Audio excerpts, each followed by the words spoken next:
Okay, this is a video for the KZ AS10. This is all balanced armature, 5 per side. I'm going to go ahead and give this its own video and put a check mark next to the title, which means that I recommend it, because I actually do. I think it's the best KZ that I've heard so far. It's not without its weak points, but it's the best KZ that I've heard so far. As a control, to make sure what I'm hearing and I'm not dinging or over appreciating one aspect or the other, I use my EX1000s, which I have recabled, and I have a mini XLR, and I'm actually running this to balanced, which gives this two advantages. One, it's tuned in the bass and the mids fairly steady to 2K.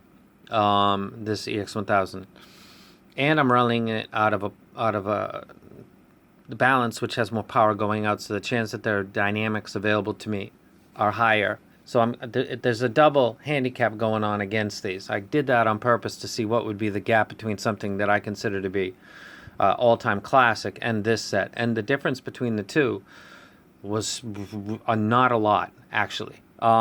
My final listen was to a Japanese press of the Blizzard of Oz. This is a vinyl rip. You can hear the scratching of the needle going between tracks. It's really good. I got to use the cue sheets if I want to get it in a single song. But anyway, that was the final thing that I took a look at.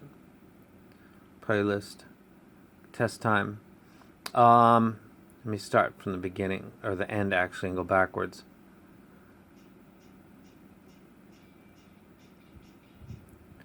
This is fixed. This has got the interest is a chung chick chung chick. It's got a very I don't know what it is. I guess it's a synth driven series of maybe a 3-beat intro for this song. It sounds crystal clear on this set. There's a lot of synthesizers and very high treble notes that would pierce if this was. First of all, this is a V-shaped signature, but the dip in the mids is not that bad. Not at all, really. So I like them better than the ZS10s or any of the other KZs that I've heard, because it seems to be, all things considered, more balanced than the other ones I've listened to.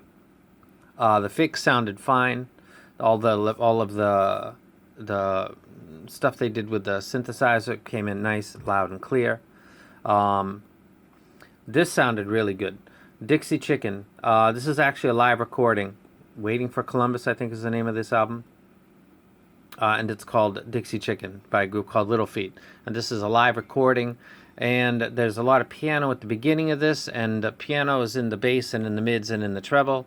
The piano, it sounded awesome. It sounded like there was something slightly maybe lacking in the lower piano keys, so I switched it to the EX1000, and that's in balance mode. And I guess the recording is, when you start to critical listen to stuff that you just enjoy, you start to pick out the weak points, and the lower piano in this isn't coming through. That's just the way that this thing was mastered. And this is a live recording. But what I thought might be a weakness kind of this was, okay, the mids, the upper keys and the upper mid keys seem to be coming in good, but the lower keys are not really coming in good. Listen to a reference set, listen to it in balanced, it kind of sounds the same. There wasn't a very noticeable difference. If somebody were listening to, blindfolded, which one would they pick as being EX1000? They might not get it right.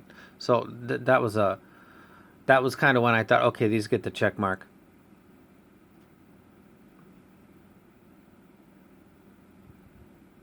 Taking it to the street again, big bass line at the beginning. It's got lots of impact. So there is no dynamic driver in this set, but it's got a very good. It's got really good bass, actually.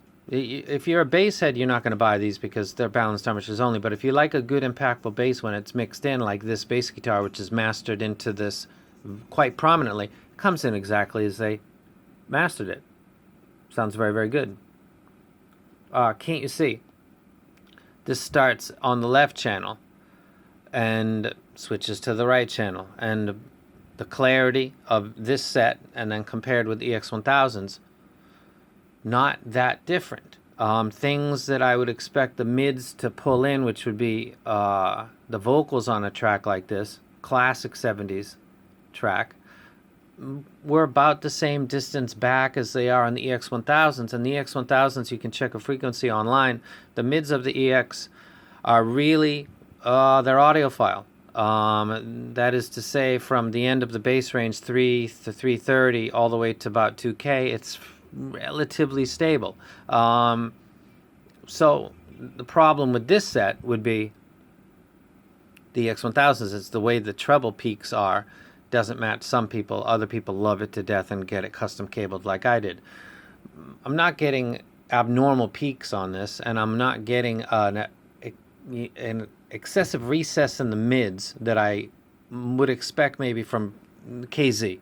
That's my stereotype of KZ gear. I'm gonna go ahead and stop with the music stuff because the bass is fine on. Actually, let me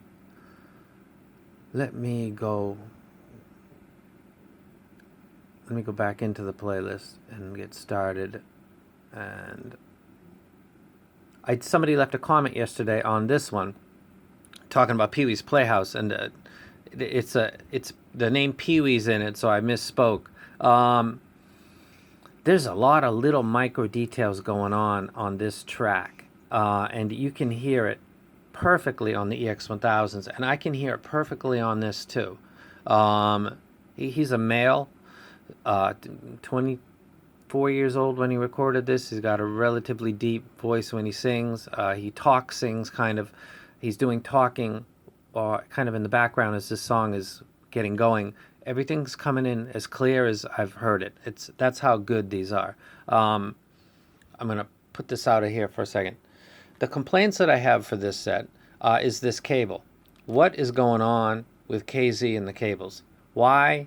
Every time I take this cable off, it becomes a tangled nightmare. Every single time. I don't know why they use this cable. So my ding against this wouldn't be Sonics, because for the price you're paying and for the playback that you get, I think that these are probably a good investment, unless you're bass head, because you don't have the dynamic driver. But I'd never felt a lack of bass on any of the tracks that had bass. But I'm not cranking this with an amplifier, so, you know, it's got its limits. I'm just not pushing it past that limit, so, because I don't expect it to be that. But if you're not a bass head, but you do want good, impactful bass when it's mastered in, this will do that. But what in the fuck is going on with the cable? Why do they use this cable? Every set of KZ that I've got, you have to wind it over something, or if you put it in something and you take it out, this thing is underneath something, the hooks. This is abnormally poor. There's a lot of cables out there that I don't like, the rubber ones, but those kind of spread themselves out. But that's a problem. But they don't get tangled because of that. The ones that came with the V80, I guess the black ones, why not use something like that? Those are easy. Those are relatively not bad with tangling. Worst problem about this set, the AS10, is the cable. It's time for KZ to move on. I don't know when they started using this cable. I know that every set I've got that has this cable, it annoys me. And when you use this kind of stuff, pulling stuff out of your pocket and untangling shit is the difference. If two things are pretty good, one has a good cable, one has this, I'm going to take the one that doesn't give me a headache every time I pull it out of my pocket, which is kind of what this does. I pull it out of a box, pull it out wherever it is, and I got to spend a second getting, okay, wait a second, pull that through. It puts itself in knots by itself. If you want to cripple America, the Chinese just need to put these on every single IEM, send them to America, and everybody's going to be busy untangling the freaking cables. Start a war and we're all dead.